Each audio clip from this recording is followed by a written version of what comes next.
Bunnicula Chapter 4 A Cat Prepares. I almost didn't make it to my meeting with Chester that night. Toby had a feast in his room. It was Friday night, and on Friday night, Toby gets to stay up and read as late as he wants to. So, of course, he needs lots of food to keep up his strength. Good food like cheese crackers, chocolate cupcakes, my very favorite, the kind with cream in the middle, pretzels, and peanut butter sandwiches. The last I cannot abide because my mouth always gets stuck. Chocolate cupcakes with cream in the center, however, are another story. This particular evening, I stationed myself on Toby's stomach.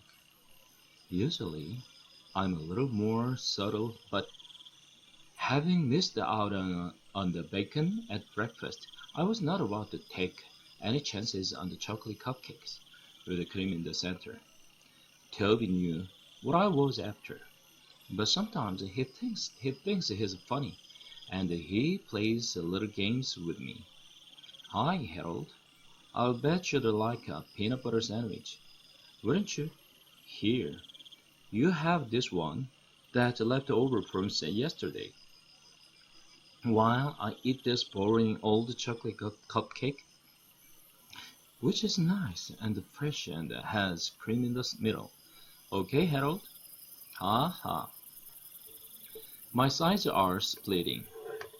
What's the matter? Don't you want the peanut butter sandwich? All right, I'll put it away for another night. Oh, here's something you might like. It's a green sour ball from Daddy's candy dish that was stuck to my sock. Would you like that? Huh, pal? Oh boy, the kid is really hot tonight. No, huh? Well, I'd give you one of my cupcakes, but I know how much you hate chocolate. Would a little drooling on your stomach help convince you otherwise? Oh, you like chocolate. Okay then, you can have both of them. One thing I have to say about Toby, although he's got a rotten sense of humor, he's a nice kid, naturally. Once I'd eaten both cupcakes, which took approximately 4 seconds, I felt obliged to hang around and let Toby know I was grateful. What better way than to share a few of his cheese crackers? Well, Harold, Toby said sometime later, we've had quite a party, but I have to go to sleep now. I can't keep my eyes open, so I'll have to wait until tomorrow to find out what happens in the next chapter. This is a good book, Harold. It's called Treasure Island, and it's by a man named Robert Louis Stevenson. It's kind of hard reading, though. I have to keep looking the big words up in the dictionary, so it's taking me a long time to get through it. I've always had trouble with words myself. Half the time they don't mean what I think they are going to, and then, even when I do find out what they mean, I forget the next day anyway. You might say that I'm smart, but just not the scholarly type. But it's a really good story, Toby continued. It's all about the pirates and this little boy just like me. No dogs. And a parrot, Harold? A parrot? What's a parrot? Is there anything about a chocolate cake? That's my idea of treasure. Well, good night, Harold. If you're going to sleep here, you'll have to get off my stomach, because it's a little full right now. Good night, Toby. I curled up at the foot of the bed, but I couldn't sleep trying to figure out what a parrot was. I thought it might be a lady pirate, since the words sounded something alike. But then again, I thought it might be an umbrella. Chester would know, I thought. So I went downstairs to ask him. Well, you certainly took your time, Chester snapped as I sauntered casually into the room. I finished my book half an hour ago. Where were you? It so happens as I was discussing great works of literature with Toby. Since when is a Twinkies wrapper considered a great work of literature? I decided to ignore that. Unfortunately, several chocolate crumbs fell from my mouth to the floor at precisely that moment. As a matter of fact, I said, trying valiantly to regain my dignity, we were talking about the Treasure Island. Ever hear of it? Ever hear of it? He sneered. I read that when I was a kitten. Oh, then, tell me, Chatter, what is a parrot? Chatter looked at me scornfully. A parrot, he said, is a tropical zygodactyl bird. Order Ctesiformes. There was a stop to curve the hooked bill. Is often crested, brightly variegated, and an excellent mimic. In other words, Harold, a parrot is a little bird with a big mouth. Oh, I said after a moment. I thought maybe it was an umbrella. Did you get so busy discussing parrots with Toby that you forgot you were going to meet me here? This is important, Harold. I still wasn't sure where parrot was, but I decided this was not the time to pursue it. Come over here, Chatter commanded, indicating his chair, and let me show you this book. I looked at the chair. Chatter was already sitting in it, with a very large book open in front of him. I don't think there's going to be room for both of us, Chatter, I said. Come on. You are wasting time. Just jump up here. I surveyed the scene carefully. I knew I would have to get a running start since there was just a tiny spot left for me, and I would never be able to fit into it if I pulled myself up slowly. Apparently, I was taking too long for Chester's liking. Will you get up here? He hissed. Okay, if that's what you want. I ran and jumped onto the chair, landing with a great kerplop. Chester, where are you? I cried. I couldn't see anything but the back of the chair. I'd forgotten to turn myself around. I'm here, you great oaf. I turned my head.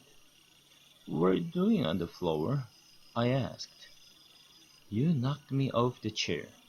Now, just stay put. I'm coming back up. I moved to the back of the chair, and the Chester landed on the front. Now, let's see, he said.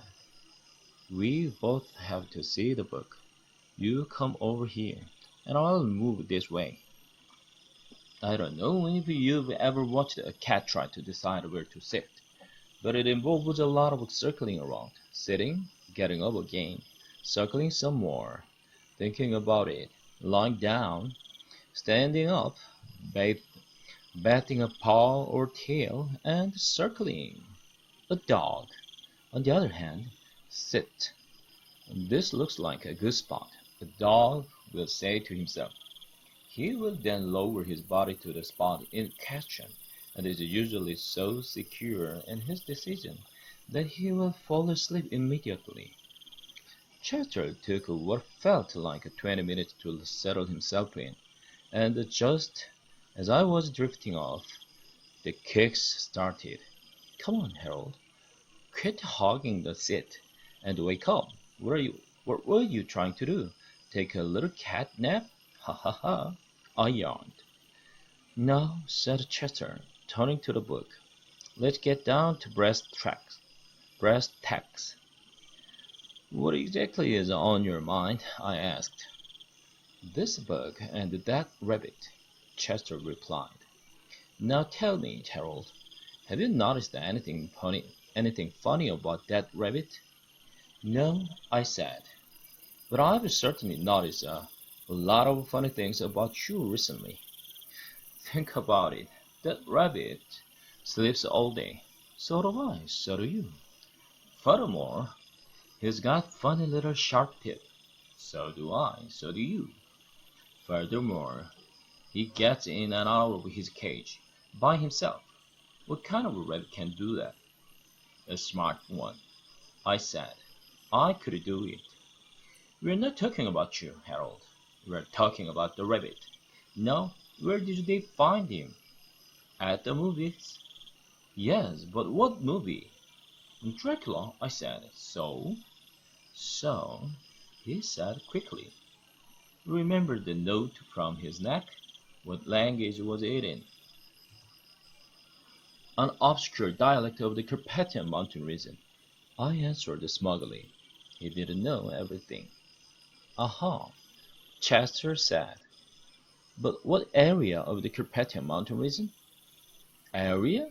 What's an area? I looked at him blankly. Transylvania, he cried triumphantly. And that proves my point. What point? What are you talking about? Don't forget the white tomato. That's most important of all. But what?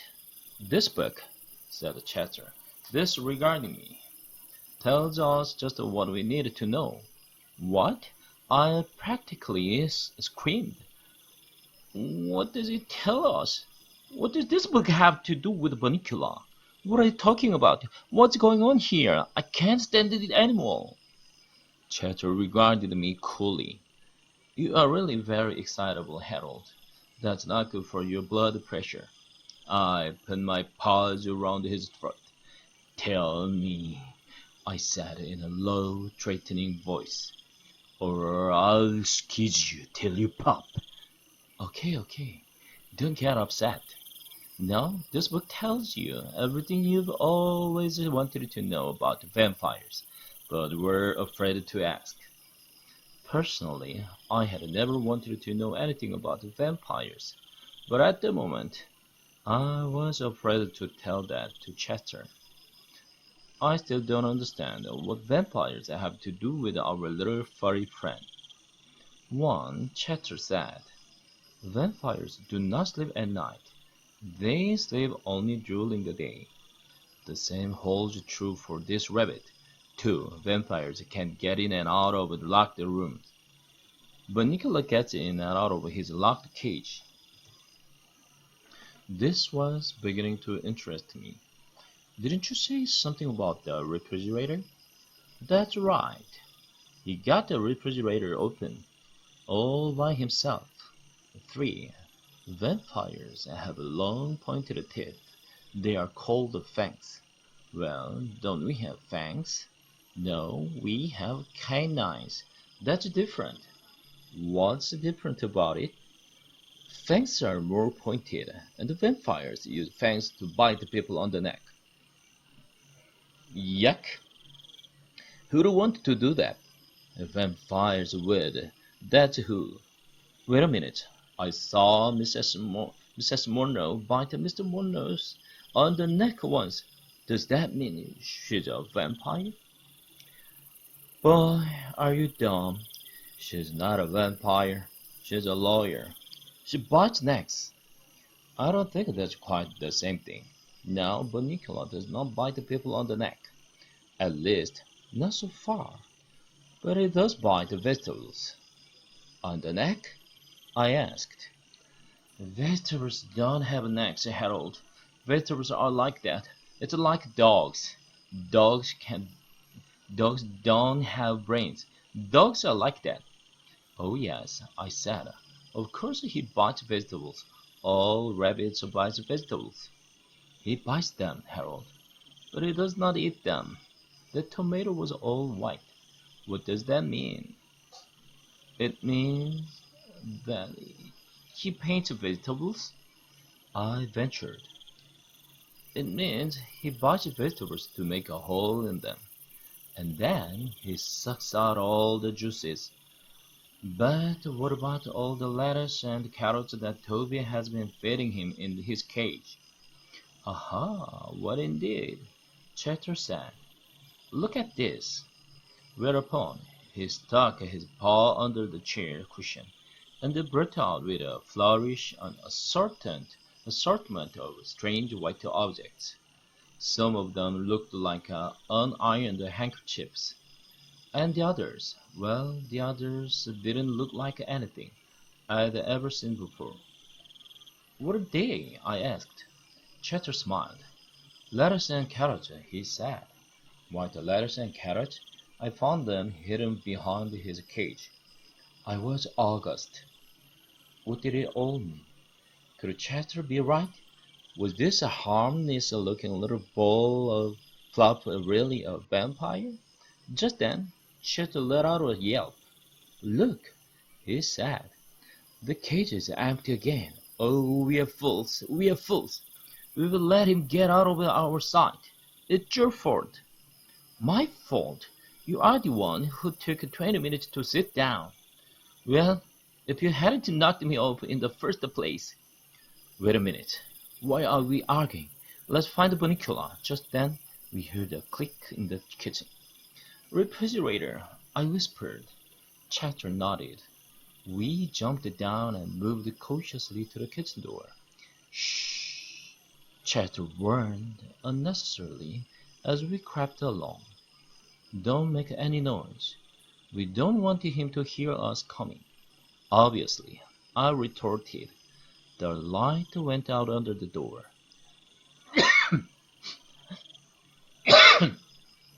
He must have closed the refrigerator. Chester said, Easy now. We pushed the door open. The kitchen was dark. There was not a sound. Psst, Chester. What? I can't see.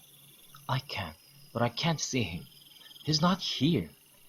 There was a soft scamper across the linoleum, and we turned just in time to see a little white tail bounce out the door into the living room. Drat! We've missed him. Come on, Harold. Let's see if we can catch up with him. Chester started toward the door. Wait, Chester. What's that on the floor by the refrigerator? He turned. This new object interested him more than following Bunnicula. Watch out, he said. I'll take care of this. He slunk across the room slowly, muscles taut, eyes alert. When he was about 6 inches away, he stuck out his paw, closed his eyes, and batted at the object tentatively. I don't think he made any contact. Get closer, I said. Chester's eyes popped open. Who's the cat here? He asked. I know what I'm doing, and he proceeded to bat the air 3 more times. What is it? I squealed, as my throat contracted in fear. I don't know yet, but whatever it is, it's not alive. Oh boy, if I wait for you, we'll be here all night. I walked bravely to the object and sniffed it. Well, asked Chester. Beats me. Chester came closer. After a moment of close examination, he gasped. I jumped. I could have felt my heart pounding in my chest. Harold? Chester blurted. What? It's... What is it, Chester? It's a white zucchini.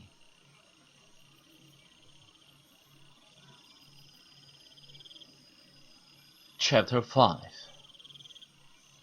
Chester goes into his act. The next morning, I was awakened by a scream. Robert, come down here right away. There's something wrong in the kitchen. For a moment, panic seized me. I thought I should run out of dog food. But then I remembered the events of the previous evening. Mr. Monroe came bounding down the stairs. Chester, I cried. Did you see Mr. Monroe? His face was turned white. It's Bunnicula, isn't it? No, he said calmly. It's shaving cream, you idiot. By now, The excitement in the kitchen was at full throttle. The table was covered with Bunnicula's handiwork. There were white beans, and white peas, and white squash, and white tomatoes, and white lettuce, and white zucchini. "What can it mean, Robert?" Mrs. Murnau was saying. "I'm getting worried. One tomato is a curiosity, but this is unheard of. There must be something wrong with our refrigerator. That's it. It's turning all the vegetables white. But look," she said, "I left these tomatoes on the windowsill, and they are white too. And this squash I left in the bowl on the table."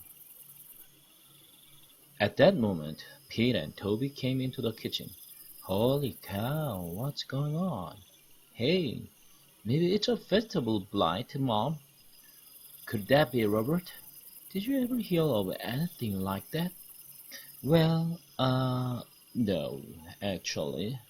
That is, I've heard of a blight, but nothing like this." Chet leaned my way. "This will take forever if we leave it up to them. Sometimes human beings can be so slow." I started to answer him, but he was heading for the table. "What about a friend of yours in our agricultural department?" "Oh, Tom Cragen? Could we call him and ask him if we're doing something wrong?" "It's a DDT, Mom," Peter interjected. "I know about this stuff. It's because you buy vegetables that aren't organic." "All vegetables are organic, Peter," Mrs. Murnau replied. "That's not what my teacher says. See, Toby, I told you this would happen. They are using chemicals on our food, and if you are not careful, you will turn white too." "Like that? Robert, couldn't you take that shaving cream off your face?" "Oh yes, of course. Where's my towel? I know I brought it down with me. For that matter, where was Chatter? I'd seen him going toward the table, but I'd lost track of him listening to all this talk about the DDT. I just hoped that they didn't use any of that stuff while they grew chocolate cupcakes." "Pete, did you take my towel?" "Why would I take your towel, Dad? I don't shave." Just then, the door swung open. I could not believe my eyes. There was Chester, with Mr. Warner's towel draped across his back and tied under his neck like a cape. That was strange enough, but on his face was an expression that sent chills down my spine. His eyes were wide and staring. The corners of his mouth were pulled back in an evil grimace. His teeth were bared and gleaming in the morning light. He cackled menacingly and threw back his head as if he were laughing at all of us. I thought he had completely lost his mind. "There's my towel. What's the matter, Chester? Were you cold?" Mr. Monroe bent down to take the towel from Chester. Before he could lay his hands on it, Chester flipped over onto his back, closed his eyes, and folded his paws over his chest. It was a hideous sight. He opened his eyes wide. With the paws outstretched, he slowly lifted his head. His eyes glazed and vacant. Soon the upper half of his body followed, all in one smooth flow, until he was in a sitting position. "Hey, Dad, did you leave your brandy glass out last night? Chettle is acting a little weird." "Well, son, cats are funny creatures." I glanced at Chester. He wasn't laughing. "Psst, Chester, what are you up to?" "I'm a vampire, you dolt. Can't you tell? I'm trying to warn them." "Well, it's not working. You'd better think of something else." Chester frowned, apparently deep in thought. "So you see, Toby," Mr. Murnau was explaining, "all cats are as individual as all people. Maybe he just wants to get our attention. Isn't that right, kitty cat? Ordinarily, Chatter would have left the room upon being called a kitty cat, but he was lost in thought. Come on, Chatter, give me back my towel. Mr. Munro moved toward Chatter. Chatter's eyes lit up. He looked at me and smiled. I sensed I was not going to like what he had in mind. I was toying with the notion of slinking under the table when Chatter fixed me with his eyes. How deep they were, like black pools. I felt myself floating, lost in them, my will no longer my own.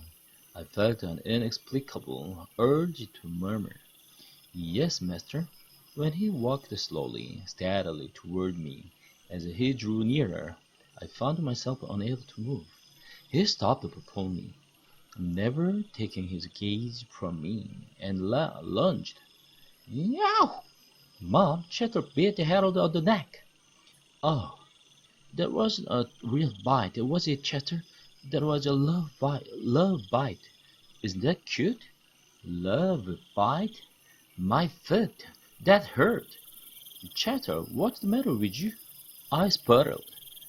Do I look like a tomato? Oh, it doesn't matter anyway, Harold. They don't understand. How can human beings read the same books I do and still be so thick? Our conversation was interrupted. Mrs. Munro picked Chatter up and cuddled him. I was praying she would not add insult to injury by kissing his nose, which he hates more than anything. Poor Chatter, do you need a little love? Do you know what I'm going to do? You big ball of fuzz. You... Uh-oh, I could tell what was coming. I'm going to kiss you on your little nose.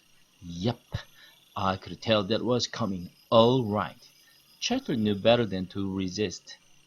He went limp in Mrs. Munro's arms. Mr. Munro took his towel off Chatter.